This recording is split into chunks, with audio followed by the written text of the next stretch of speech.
Hey everyone, welcome to my channel, and today we're going to look at the assassination of Abraham Lincoln, one of the most famous and tragic events in American history. Abraham Lincoln, the 16th President of the United States, was tragically assassinated on the night of April 14, 1865, just 5 days after Confederate General Robert E. Lee surrendered, effectively ending the American Civil War. That evening, Lincoln was attending a play with his wife, Mary Todd Lincoln, and to guests at Ford's Theater in Washington, D.C. The play, Our American Cousin, was a comedy which had been popular in the 1850s. It was a light-hearted farce about an eccentric American family and their foibles. But for Lincoln and his party, it would soon turn into a real-life tragedy. At around 10:15 p.m., as the third act was beginning, a lone gunman quietly entered the presidential box where the Lincolns were sitting.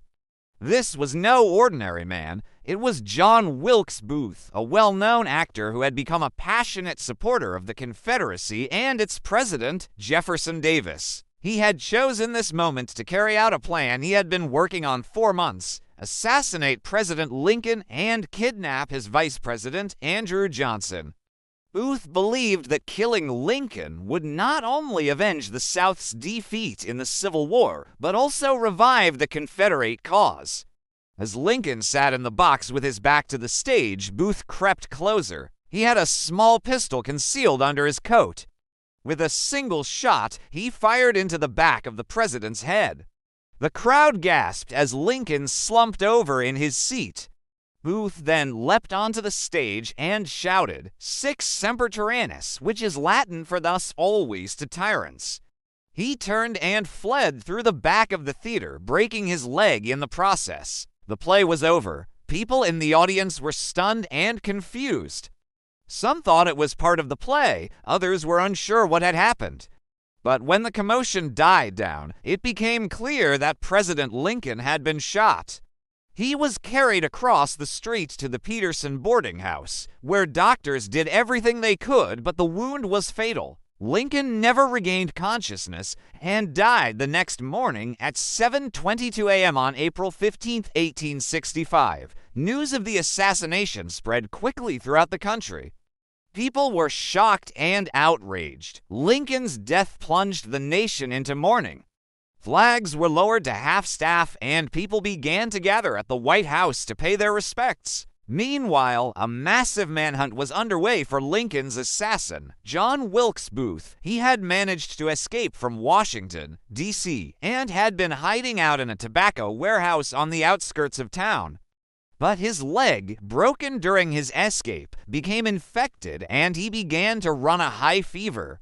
Eventually, he was found by a group of Union soldiers on April 26, 1865, and killed. So why did Lincoln's assassin, John Wilkes Booth, target the president? Well, Booth was a fervent supporter of the Confederacy and its way of life. He believed that the South had been treated unjustly in the war, and that Lincoln was solely responsible for the bloodshed and destruction that had occurred. In his mind, Lincoln was a tyrant who needed to be removed. Booth's plan to kidnap Vice President Johnson also fell apart when he realized that Johnson was unpopular and wouldn't be able to effectively take over as president. So he decided to go after Lincoln instead. Booth was a skilled actor and used this to his advantage, managing to infiltrate the theater unnoticed and get close enough to fire his shot. He then used the confusion and chaos that followed to make his escape. But his leg injury ultimately led to his capture and death. The assassination of Abraham Lincoln was a shock to the nation and the world. It was the first time in American history that a sitting president had been killed. Lincoln's death also came at a delicate moment in the country's history. The Civil War had just ended, and the nation was still reeling from the effects of the war. Many people felt that Lincoln had grown too powerful and was becoming a dictator. His assassination gave these people an opportunity to argue their case. Ultimately, though, Lincoln's death had a negative effect on the country. It plunged the nation into mourning and made it more difficult to move forward during the Reconstruction era. If you want to learn more about this topic, there are some great resources available online and in libraries.